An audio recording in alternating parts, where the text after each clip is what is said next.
Today, I'm speaking with Millie, an autistic transgender individual who is currently based in Edmonton, Alberta. Please say hello to my guest for today, Millie. My name is Millie, Millie Schultz. My pronouns are they and them. I'm autistic and ADHD. If I've had difficult times in life, I like to use that experience, hopefully, to help other people not have to go through the same difficulties I did, I guess. So that's why I have a YouTube channel where I talk about my experience and I do a bit of advocacy when I have the energy. I'm disabled, so really, it sounds like I do a lot, but most days I'm just trying to stay alive till the next day, to be honest. Just managing health and appointments. And I'm generally, I'd say a creative person. I'm just interested in a lot of different creative things. I paint and I am a bit of a photographer and I love music above all else. So I love DJing and dancing and that kind of thing and sharing that with everyone. I love talking to people about creativity as well, because I think people are more creative than they think they are.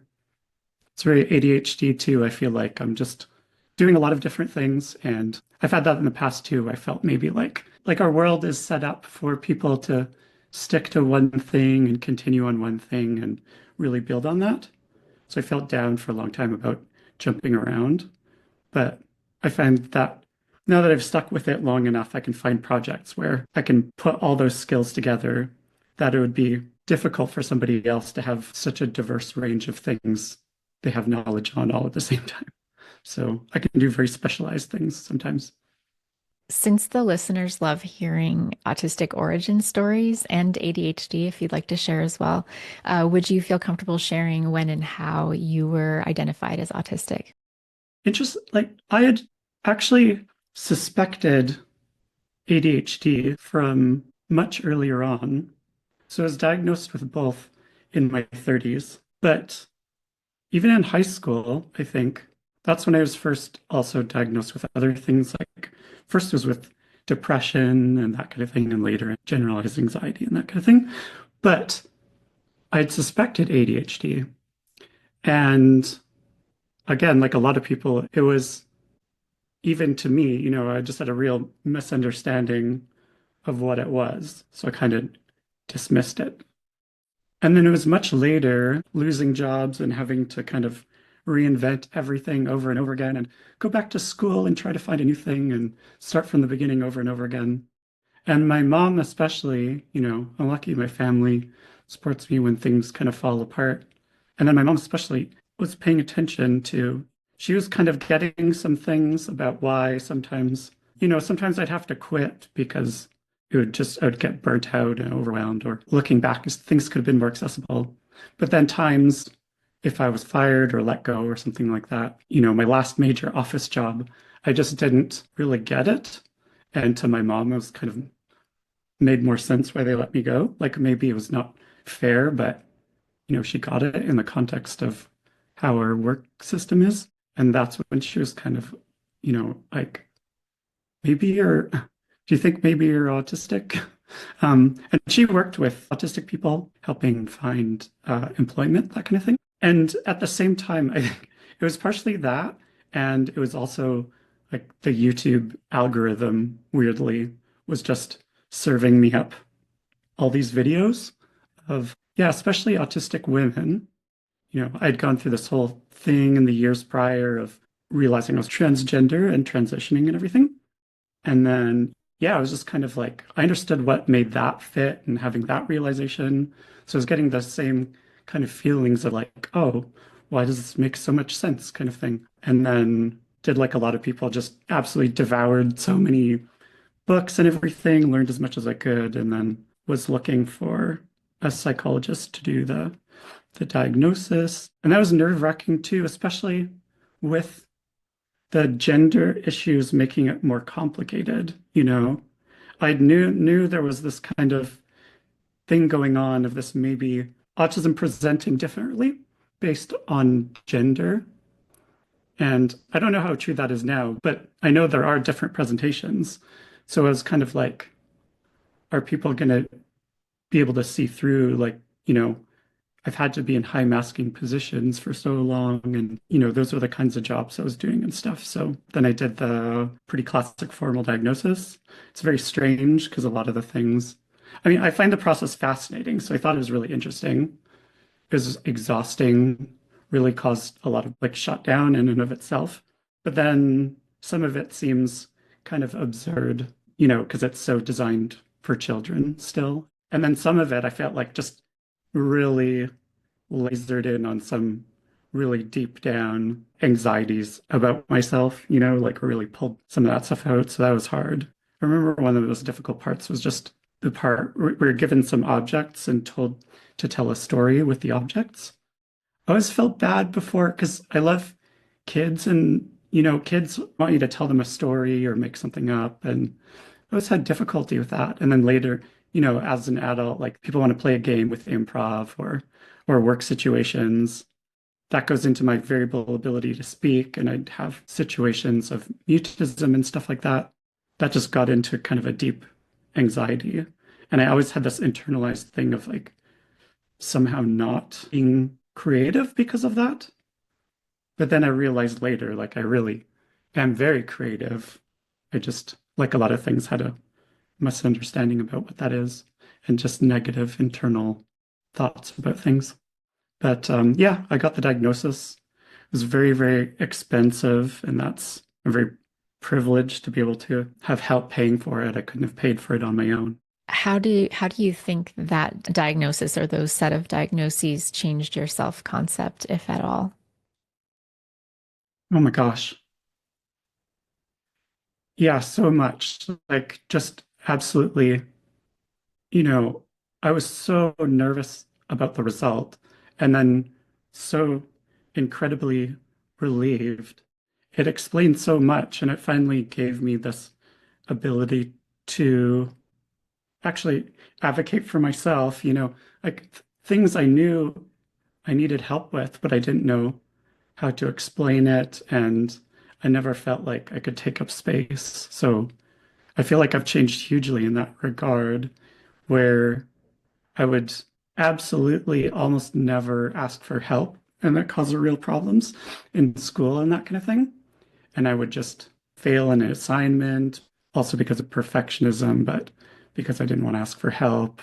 I got through all the school because I'm lucky. I can kind of brute force intelligence, but it's wild to think I went through so much of school and university without even being able to read or write more than a few sentences without extreme difficulty and struggle. It's been amazing just to be able to actually take up space and ask for help and really slow things down. Like the world just moves too fast. And I think what people don't see is that I was either in a constant state of burnout, there was that, but then also on a day-to-day, I was trying to figure out with doctors so long, like I was having these periods of dissociation, like more like derealization. That was happening every day, multiple times a day. That's so not good, right? It's like, I can't believe how I just lived like that every day, Like, I just feel so much happier about myself and who I am. I rarely have dissociation episodes anymore, even though that was happening every day before. I have even better friendships now, much more based on acceptance of each other, who we really are. And before, I was much more masking, trying to be what people wanted me to be. And then everybody was different. So I was changing myself for every single person in situation. And I didn't know who I was. So yeah, now I really know a lot of who I am, I feel like. And that's huge. Yeah, thank you so much for sharing. So you mentioned via email that so many things tie back to culture. How do you define autistic culture, and what aspects of it do you feel are most overlooked or misunderstood? I know that's a big question. Autistic culture and neurodivergent culture to some degree. Speaking of friends, learning about myself and my own traits, and then how other people are different, neurodivergence, listening to your podcast and everybody educating about these things. It's interesting to look back and see all my close relationships have been with autistic people or ADHD people or people who are strong in those traits. When I was really unhappy about things and was working on myself, going through transition and stuff, I'd go through two different support groups and it would fit a lot. I love trans groups and queer groups and everything, but never until I went to autistic groups. And I feel like it's this so like hidden away thing that shouldn't have to be. Like that's a big part of what I want to say. It should be more available and accessible for autistic people to hang out with each other. When I did finally was finally able to go to these groups, that's when I really felt the most I had in common with people and I felt the most safe. And I could really, about things about stimming and when you're just out in the world with other people, people are so, I don't think people even realize how judgy they are, how notice like you doing a tiny little thing strangely and strangely like as they would view it strange. But it's so nice to be in a group and just feel elated afterwards, right? And I found it so interesting that more than any other group where I was looking for a community that in the in-person groups, I think that's a big part of autistic culture specifically is doing things through written communication is often easier. Like I use AAC and text speech and I try to text as much as I can or write emails. So a lot of people are using Discord and things online or Reddit and that kind of thing. I just found it so interesting that being autistic, I relate so much to people who are from all over the world, especially through online. I have some friends that are from, Australia and South America and different parts of the States and Canada, Europe, wherever, right? And they're older, younger, different genders, different gender expressions. But I still relate more to them than I do people kind of in my own demographic and area. But yeah, I love that it's so much about the exact opposite of what stereotypically and medically and negatively people think about autistic people. Like if people think stereotypically that we lack empathy or that we're not social, if you could go to an autism social or support group, you'd see that we're so much like very aware of each other's needs. I have difficulty with lights, especially and certain kind of noise. So, people check in with each other. And of course, some of those needs clash. So I feel like people are good at bringing it up because another part of it is being so direct. And normally I'm direct with people and gotten so much trouble with that growing up. But there I can just say of an issue with something and it doesn't come across as mean or rude. And we can discuss it. I love that we can get just straight into, I feel like every one of those groups, there's always somebody I meet in those groups where I've been talking to them for 15 minutes and we're just talking about the heaviest things and like existential kind of things about life, like as if we've known each other for 5 years or something and it's only been 15 minutes. So it can be very intense, but yeah, it feels so good. And being able to share that to me is one of my favorite things, like show and tell, info dumping, whatever you want to call it, just talking about things we're really interested in. And I find it just fascinating how people can just get so interested in very, very, very specific things and get so deep into it. Even if it's something I'm not interested in, I love just seeing, when somebody's excited about something, I always love seeing that. Whereas in contrast, most of the times in life, I want to talk about something exciting and I can just feel people shutting their brains off. And that goes to as well. I think people think we don't notice that kind of thing. I know for myself, I'm like hyper aware of people's change in mood and that kind of thing. Definitely, totally agree. How has learning about cultural humility in the context of Indigenous cultures influenced how you view autistic culture itself and the need for cultural safety for autistic people? I was working in harm reduction.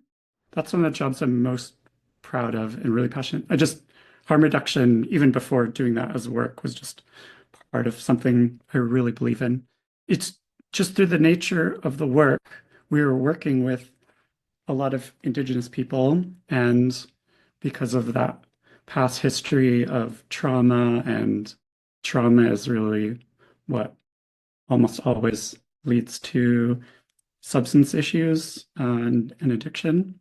That's been my own experience of past trauma as well, related to being transgender, being autistic, multiply marginalized. For us to do a good job and exactly be humble and have humility, we learned a lot about these things. Through the work I was doing, we learned about it in the context of Indigenous culture, especially in Canada. When I was looking at the history and the themes, so we were learning a lot about the history of residential schools, and it's always the same themes that comes from a similar place, right? That's what I was looking at. It's the dominant culture thinking their way is the right way and thinking the minority culture is worse or evil, like lesser than, basically less human. It's always this story of dehumanizing the marginalized culture. And I was looking through those things, and all these things were coming up kind of at the same time. I was learning so much about Indigenous history in Canada, these experiences of marginalization. At the same time, the Black Lives Matter movement was happening, and I was going to watch speakers, and they were talking about things that were happening. I was at a rally, and people would raise their hands if they had similar experiences. And just throughout this whole thing, I was thinking, I was like, I've had all these similar experiences. And then I also have a lot of privilege because I'm white. It just puts up more and more barriers depending on your context. So I'm autistic and I'm transgender, two things that overlap a lot and create a lot of difficulty in my life. And then being white and coming from a middle class family, that's also helped a lot. It's helped pay for some medical support that I wouldn't have had otherwise. The people I worked with were the worker and not there getting the services because I had my own addictions issues, but because of my privilege of being able to get support and have a family that could support me, that allowed me to give me more of a chance to pull through it. Anyways, just having so many similar experiences and then working these places, and I saw a lot of the people there were also neurodivergent too. And then again, because of their cultural context, they're not getting as support. They're getting even more stigmatized, so having even more barriers to healthcare and that kind of thing. Yeah, so I just saw this relation that as we're learning about it's all about having that cultural humility and cultural safety. So unlearning, trying to say my way is the right way. And if people did that for autistic culture and learned about autistic culture, then that could make people's lives so much better. So that's more the social model of disability. If people could treat us in a more culturally safe way and have safer spaces and ways of accessing healthcare and that kind of thing, that would help so much. But at the same time, because of certain sensory issues and shutdown and that kind of thing, there's a lot of things that feel more inherently disabling. But then again, also, if the world was more supportive, those issues would be lessened, like my issues around noise and light. Spaces could be designed to be more safe and have more options. So I could access those spaces more easily. It was just really frustrating because it was like we learned that cultural safety, cultural humility is for all marginalized cultures. But then I found people really only took it mostly in the context of racism because that's what they were most seeing at work. So I found I was providing this kind of care as best as I could and trying to have humility. and then not getting that back through work, you know? Like I'd be giving everything of myself and sacrificing myself to help. And then when I needed support, people didn't understand, you know, like they didn't know enough about autism or autistic culture and that kind of thing. Definitely. And I like that shaping of the autistic population as a culture. And I think listeners will, autistic listeners will know right away what you meant by dominant culture. And of course, for those Yeah. who are listening who are maybe non-autistic, that means neurotypical or non-autistic culture. So the sense that Yeah. like almost everything in our society, in our world here in Canada and North America is based on neurotypical or non-autistic needs and desires and wishes and I guess what they think is appropriate for everyone. When I first heard about that shaping of autistic culture, it kind of changed my whole understanding. I just had like a huge aha moment for myself anyway. Exactly Yeah. right. That's kind of how it felt like too. How has your experience as a transgender person shaped your understanding of addiction and the work you do in harm reduction? You know, I've had both sides of a gender experience in a lot of ways. Like again, speaking culturally, like we still treat people of different genders very differently and have different expectations and that kind of thing. Going through a whole wide range of that, just like people in cities often end up being more on the left end of the political spectrum because they're exposed to so many people, right? As soon as you experience people, it's so much easier to understand them. So I felt like it allowed me to really relate to a lot of people more. Like it was great in the, especially working in harm reduction, you have people in they're very distressed and having a bad day. So you have to be very careful and calm things down and be relaxed and relatable and de-stress and yeah, de-escalate and those kind of things. So it really helped me, I feel like, talk to any person, you know, especially on either side of like a binary gender divide, but then especially really relate to other transgender people, of course. And, you know, I've seen now so much the overlap where there's autistic people, there's always gender diverse people and queer people. And then unfortunately, there's also trauma and health issues. So working in the harm reduction spaces, especially, you know, there's just a lot of people I could relate to and that people could relate to me. The other thing was really like, again, speaking to privilege, is like I started a lot of my life, I was being treated like a man, a white man. When I transitioned, then I just had that experience of losing a lot of that privilege and being treated differently. And it was kind of this dark thing of like, well, at least you're treating me like the gender expression I'm comfortable with, but like in the worst possible way, unfortunately. I remember that causing some, especially some work issues and that kind of thing.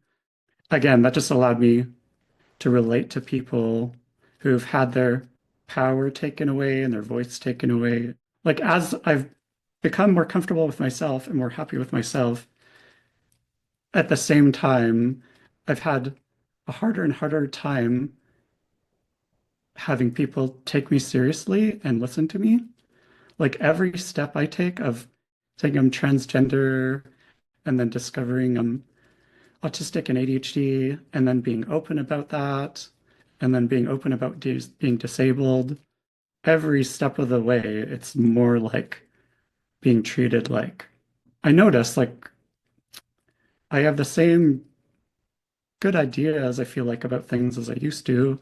And one of my favorite qualities about myself is being insightful about things and learning lots. And yeah, I just found that people were listening to me less and taking me less seriously and stuff.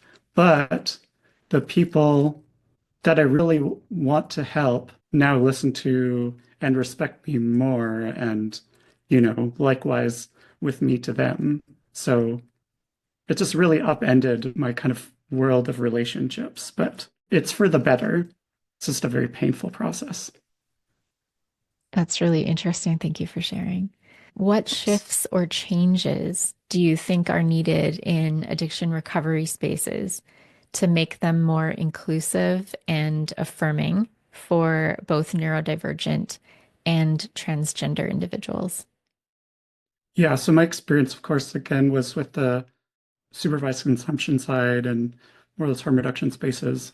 But even just accessing medical care, I'm trying to do a lot of self-advocacy, and that also comes with it a lot of pain and getting myself in trouble, or, none of these places should give people worse medical service or addiction service or mental health treatment because they don't like the person. But unfortunately, all the providers are human, and that bias underneath comes through. That goes back to your previous question too about we were learning about that inherent bias, like growing up in a dominantly white culture, even if you don't want to admit it, like we have this inherent bias that's racial bias against people.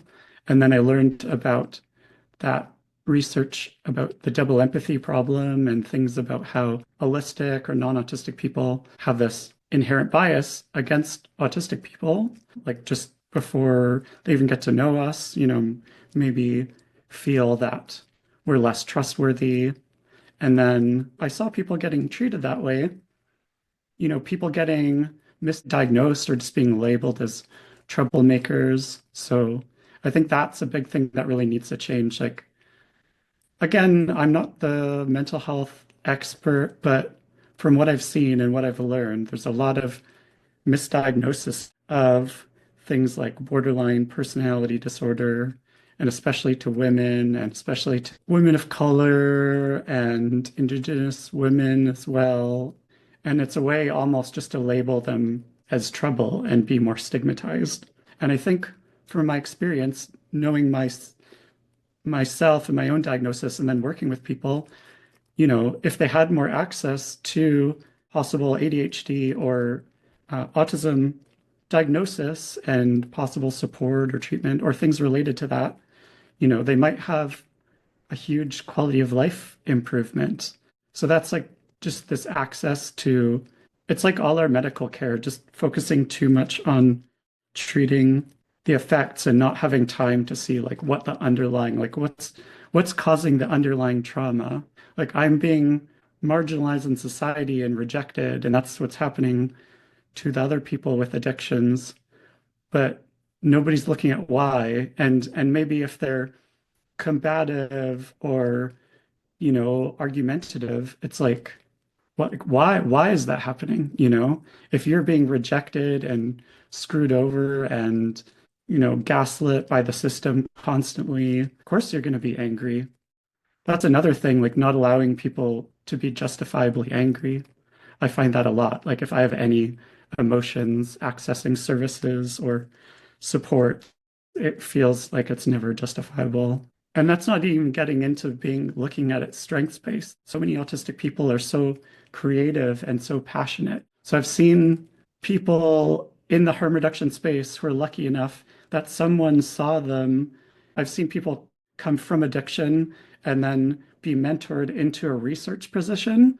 And now they do research, even though school wasn't accessible to them. And they got very lucky, but I just saw almost every person had some potential to give back. And it's all these people with all these talents and passions. And it's just so unfortunate that it's being squandered in a way. And then some things are just very basic and simple that seem ridiculous that they're not a thing yet. Like a big thing for me is I've extreme difficulty with phone calls. And then when I'm out and about, I'm always using AAC because between I've like auditory processing disorder and then a speech condition as well. But a lot of doctors are very impatient. They don't have the time.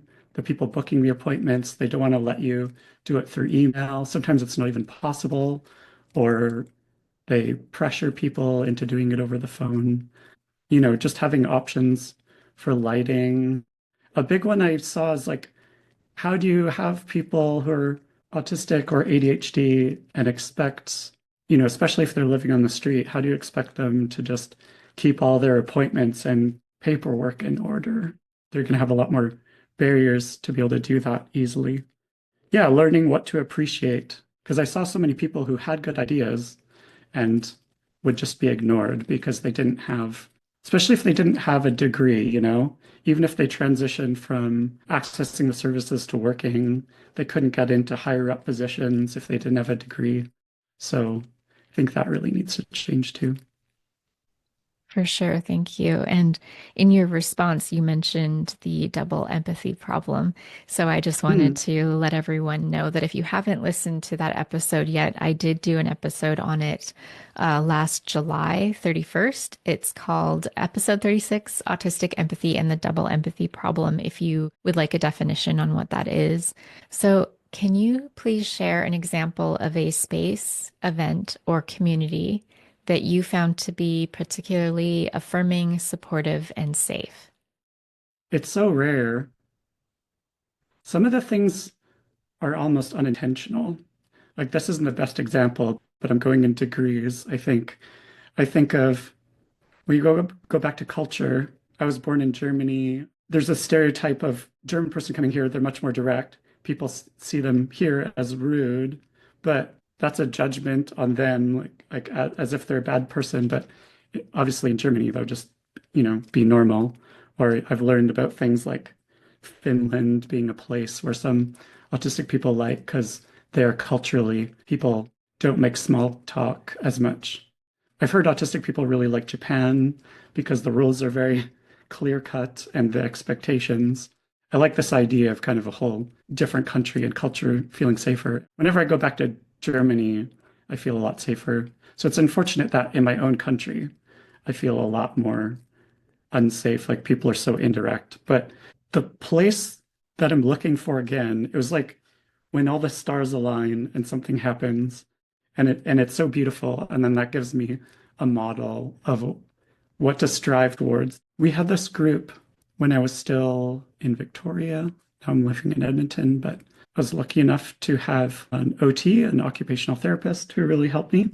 She wanted to start a group because so many of her adult clients, myself included, were talking about how so many services just focus on kids and families, like parents of the kids. That goes back to feeling like erasure too. And it just feels like always like go to find things. It's like, oh, it's not for me. It's not for me. Oh, okay. You feel bad and like I have imposter syndrome or something. But anyways, we're all just looking for something where it could be really autistic adults. And then sometimes those things do exist. Like I find what exists here in Edmonton, there is groups for autistic adults, but they're through an organization that I feel like doesn't have as progressive and like a strengths-based view of how to support autistic people, or at least like the people who are in charge are not autistic. So that really comes through. So that relates back to doing the harm reduction too. Like having the humility is like listening to the people, even if you can't have the autistic people in the positions of power, then you really need to listen to us. So I found with this OT, she was amazing. She was really listening to us and what we wanted it to be. And it also just happened to work out that I was living in this building, a nonprofit, and they had a communal space. I was able to book that for this group. So OT was organizing it, and we had this group, and they were in my building. So it was extra accessible for me. I just had to walk downstairs. That would be one thing, like if we can have more these spaces all over the place so people don't have to travel too far. Anyways, it was so beautiful because people kind of chose, we would choose together what we would do. In some groups, we would kind of chat, but because it was an autistic space, we'd always have an activity. Like I find that so important. It's just too intense to just chat. And I'm very talkative when I can talk, and some people can't talk at all or don't want to talk in a group. So we were just very open about, people can show up however, you can talk or not talk, you can stim as much as you want. We'll talk about those conflicting needs if it comes up, that kind of thing. I like when somebody moderates a group to help with a conflict, but then doesn't dominate what the group should be doing. Like we kind of directed what we'd be doing, but then the moderation was really to just like help us work out like conflicting needs and stuff like that. And it was just so pure fun. And I love one of the things I love most about being autistic is like unabashedly being like excited about things that other people might be embarrassed about, or just like being able to just play. Like literally once we just started just talking about how fun it is, like those marble run kind of toys, like things like Gravitrax or the more basic ones I had when I was a kid, like the marble run plastic ones. And then OT was like, "Oh, we have a bunch of that stuff in the office. I can bring it." And we just like all as a group built this whole giant marble run, and that was really fun.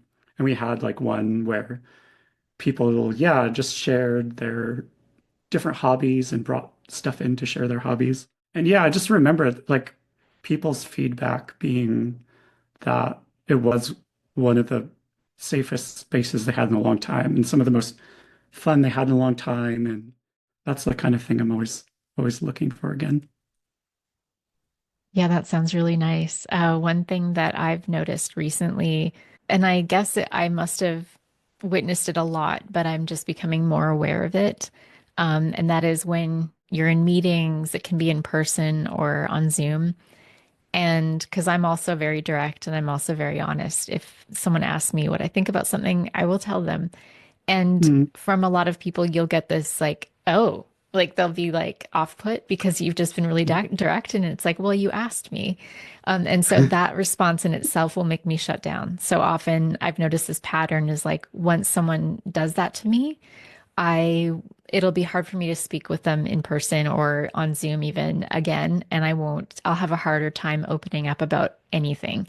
And so when they ask my opinion next time, I'll be like, "Oh yeah, I don't have one," even when I do.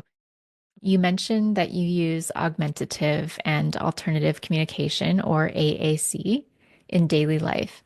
How does Yeah, this impact your yeah. experiences of masking or unmasking? I think part of using the AAC, so there's so many kinds of AAC, and I've tried different things. I have some things here, like with my OT, we were trying, different cards and stuff like that. And I do use these in certain situations, like especially kind of the most difficult situations, like traveling, going on a plane, stuff like that. I find those are the kind of situations I find the most extremely difficult. But yeah, day to day, I'm using a text to speech app on my phone. I have specific phrases programmed, or I just type phrases and it speaks it out loud. Yeah, at this point, I'm using that every time I'm out of the house, every time I'm in a group situation. I use it on Zoom for group meetings. It was originally set up because of as I slowly shut down, then I lose my ability to speak. And then also sometimes it was this situational mutism, anxiety based. So there's lots of different things going on. So I was using it, through the OT was helping me with that and getting it set up and trying it out more. I was just shocked. It was one of those things where like when something's difficult, but you get such positive reinforcement in the experience, then it makes it easier to do. Unfortunately, a lot of things in life are the opposite, and we get negative reinforcement. People are judgy. But I was surprised how much by this people were like really slowed down and were friendly and like took their time. So much of that issue I had in everyday interaction, my brain just couldn't process things as fast as people expected to keep up for, shopping or going on the bus or simple things like that. And that was causing a lot of being flustered and anxiety and meltdowns and shutdowns and stuff. I can understand, like, people just see me, it's an invisible disability. Like, they can't see that I have any issues just from looking at me. People just expect me to be able to keep up and communicate how the rest of neurotypical society does. And then using the AAC is like all these interactions were going so much better. And I even found like that caused me to smile more and people would smile back at me more. And it's like, I was like, I almost never had that experience with people like strangers out in public before. And I was trying to figure it out, right? And it's like, oh yeah, because I'm doing this, it's like I can't mask. It's like a signal to somebody that they need to slow down and they need to have more patience. Some people occasionally would still be dismissive or patient or whatever, but overall it was a huge improvement. And I even found other unexpected things. Like part of the thing, like now we're talking a lot and I'm going to need a huge rest after this because I can talk myself into overwhelm and overload and shut myself down through my own talking. So it just opens up all these ideas to even use it. I use it even more than now, like preventatively to not get overwhelmed, to keep myself from talking too much if I know I need to use my brain later in the day. If I know I need to slow the situation down, like in a medical situation where a specialist doctor, they'll, you know, how they like want to not even sit down and just be really fast and overwhelm you and then leave. And then you leave and you're like, oh, I forgot all the questions I was going to ask. If I use AAC, I find I'm more likely to actually ask the questions I was going to ask. And then in the autism groups, I've been using it. And then other people have been like, wait, I can do that, you know? Yeah, that's interesting. It's almost like the AAC, whatever the device or object is almost like a bridge between you and another person, like an unexpected bridge of communication or understanding or something like that. You spoke a little bit about this already, but is there anything you really want people to understand about AAC that they might not already understand? I've tried to talk about this in some of my videos before too, because of some privilege of being able, you know, I can talk at least in this situation like this, where I've set this time of day and I'm having a good day and my medications are working and I've rested up and that kind of thing. You know, sometimes I have to use AAC, but a lot of the times I have the choice.